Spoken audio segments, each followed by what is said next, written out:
નમસ્કાર વિદ્યાર્થી મિત્રો, સ્વાગત છે તમારું તમારી પોતાની યુટ્યુબ ચેનલ ક્લાસ સર એકેમાં. ચાલો આજે આપણે આજના વિડીયોમાં શું જોઈશું તો જોઈએ. ચલો શાળામાં આવેલી નવી સ્વાધ્યાયન પોથીનું સોલ્યુશન. તો નવી સ્વાધ્યાયન પોથીમાં ધોરણ 8નો ભાગ 5મો. તો ચાલો જોઈએ ભાગ 5માં કયો વિષય લઈશું. તો આપણે વિષયમાં ગણિત પ્રકરણ 7નું સોલ્યુશન કરી નાખ્યું. હવે પ્રકરણ 8નું સોલ્યુશન કરીશું. પ્રકરણ 8 બેઝિક પદાવલીઓ અને નિત્યસમ. તો ચાલો થઈ જાઓ તૈયાર. લઈ લો તમારી સ્વાધ્યાયન પોથી, ખોલો પાના નંબર 15. ધોરણ 8નો વિષય ગણિતમાં પ્રકરણ નંબર 8 બેઝિક પદાવલીઓ અને નિત્યસમ. તો ચાલો કરીએ સોલ્યુશન. પ્રશ્ન નંબર 1, યોગ્ય વિકલ્પ પસંદ કરો. પહેલું, -7 PQ અને 2 PQનો સરવાળો કેટલો થાય? તો ભાઈ વિકલ્પ 5 આવશે, વિકલ્પ ડી આવશે, -5 PQ. બીજું, x² y² માંથી કઈ પદાવલી બાદ કરતા -3x² y² મળે? તો એમાં પણ વિકલ્પ ડી જ આવશે ભાઈ, 4x² y². ત્રીજું, લંબચોરસની લંબાઈ 4AB અને પહોળાઈ 6B² હોય તો લંબચોરસનું ક્ષેત્રફળ કેટલું થાય ભાઈ? 6 ચોક 24, વિકલ્પ બી 24B³. ચોથું, 6A² - 7B + 5AB અને 2ABનો સરવાળો કેટલો થાય? તો સરવાળો થાય વિકલ્પ સી, 6A² - 7B + 7AB. ચાલો નેક્સ્ટ જોઈએ પ્રશ્ન નંબર 2, ખાલી જગ્યા પૂરો.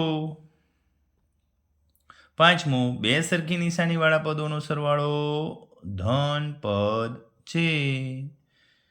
છઠ્ઠું, A ગુણ્યા કૌંસમાં B + C બરાબર AB + AC થાય. ચલો નેક્સ્ટ જોઈએ પ્રશ્ન નંબર 3, સૂચના મુજબ કરો. સાતમું, સરવાળો કરો.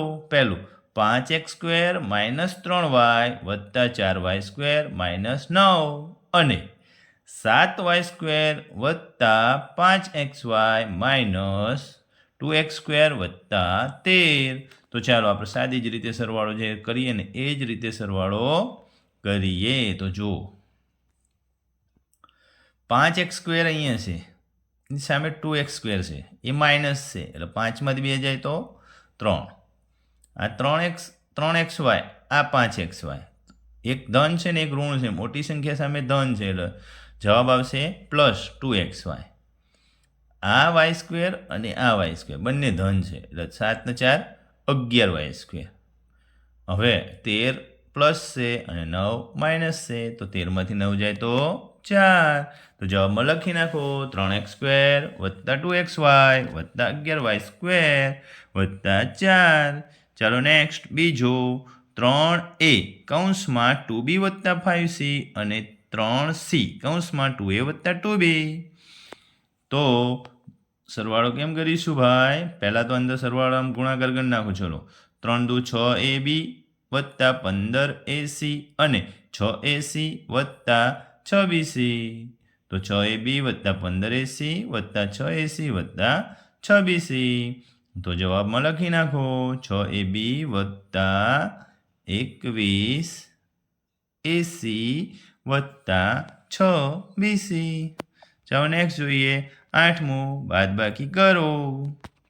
એમાં પહેલું, 8y² + 6xy - 3x² માંથી 6x² - 4xy + 5y² ની બાદબાકી કરવાની છે. બાદબાકી કરવાની હોય ત્યારે બેઝિક પદાવલીમાં ખાસ ધ્યાનમાં રાખવું કે જે બીજા પદ સામે બાદબાકીની જે નિશાની આવે એના લીધે પદના બાકી બધાય પદની નિશાની બદલાઈ જશે.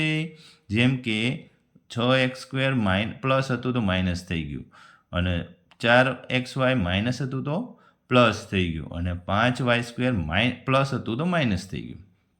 હવે ચલો જોઈએ, અહીંયા 8y² આ 5 છે એટલે 3 વધશે, અહીંયા x², અહીંયા x², 6 ને 3 9x², અહીંયા 6 ને 4 10xy કે બાળકો.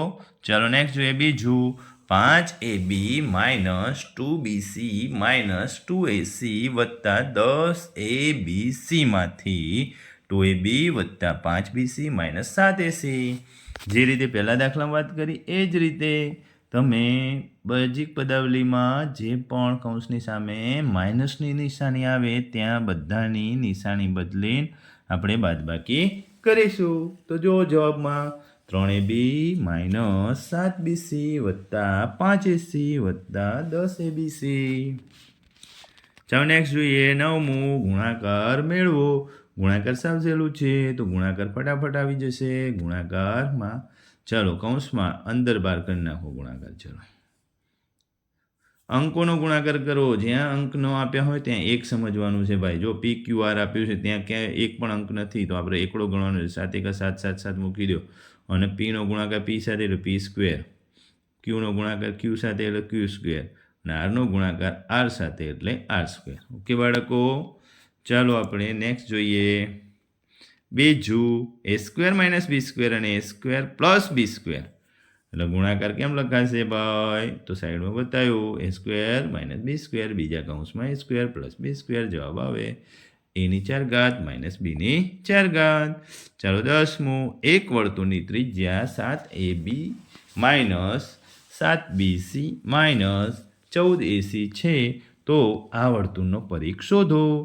પાઈ બરાબર 22 લ્યો. આર આપેલું છે, એક બેઝિક પદાવલી આપેલી છે આરમાં શું આપેલું છે ભાઈ? બેઝિક પદાવલી આપેલી છે અને પાય 22 તો વર્તુળનો પરિઘનું સૂત્ર 2πr છે. કિંમતો મૂકી દો. 7 કોમન કાઢો એટલે 7 7 ઉડી જાય ભાઈ. સીધું અહીં 7 7 ઉડાડી દો. હવે જવાબ શું વધ્યો? તો કે 22 × 2 એટલે 44. 44 અંદર ગુણાકાર કરો એટલે આખી પદાવલીમાં 44ab minus 44bc minus 88ac. ચાલો નેક્સ્ટ જોઈએ, અધ્યયન નિષ્પત્તિનું સર્વગ્રાહી મૂલ્યાંકન કરી નાખીએ. ચલો તો પ્રશ્ન નંબર 1, યોગ્ય વિકલ્પ પસંદ કરો. તમને વિકલ્પ પહેલું 4p માઇનસ 7q³ અને માઇનસ 7pqનો ગુણાકાર કેટલો થાય? ત્રણેયનો ગુણાકાર કરો. 7 સીધું 49 × 4 એટલે 196 જવાબ આવશે. કેટલો જવાબ આવશે? 196 p²q⁴. ચાલો નેક્સ્ટ જોઈએ બીજું, પ્રશ્ન નંબર 2, સૂચના મુજબ ગણતરી કરો. બીજું સરવાળો કરો. 9ax વત્તા 3by માઇનસ 6z.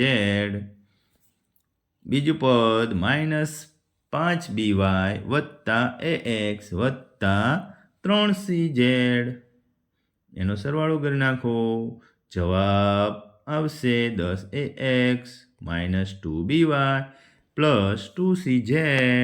ચાલો જોઈએ નેક્સ્ટ ત્રીજું, બાદબાકી કરો.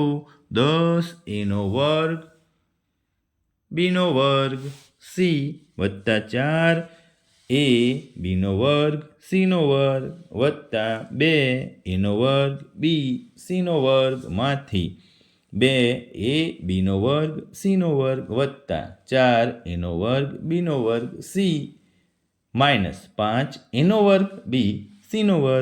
ચાલો કરી નાખો. યાદ રાખો કે ભાઈ બેઝિક પદાવલીમાં જે પણ પદાવલી સામે માઇનસની નિશાની આવે એના તમામ પદનો નિશાની બદલી નાખવાના. નિશાની બદલીને તમે અહીંયા સરવાળો કરો તો સરવાળામાં જવાબ શું આવશે? 6a² b² c વત્તા 2ab² c² વત્તા 7a² bc². કે બાળકો, ચાલો નેક્સ્ટ જોઈએ, ગુણાકાર કરો. ચોથું, -3x² અને કૌંસમાં 5x - 4yનો ગુણાકાર કરો. તો -3x² કૌંસમાં લખી નાખો અને જવાબ લખો. 3 × 5 = 15, x⁴ y વત્તા 4 × 12 માઇનસ માઇનસ પ્લસ એટલે +12x² y². પાંચમું, 3x² y² z². 17xyz. બંનેનો સરવાળો ગુણાકાર કરો. 17 તરી 51, 51 x³ y³ અને z³. ઓકે બાળકો, ચાલો આટલે સુધી રાખીશું. તો તમે સરસ રીતે સારા અક્ષરે તમારા શિક્ષક તમને પૂરા માર્ક્સ આપે એ રીતે સુંદર રીતે સ્વાધ્યાય પોથીનું સંપૂર્ણ સોલ્યુશન લખશો. કે બાળકો, ચેનલમાં નવા હો તો ચેનલને સબસ્ક્રાઈબ કરી લો, બેલ આઇકોન ક્લિક કરી દો, તમારા મિત્રોને પણ લિંક શેર કરી દો, એને પણ કહો ચેનલ સબસ્ક્રાઈબ કરી લે. ઓકે બાળકો, આવજો.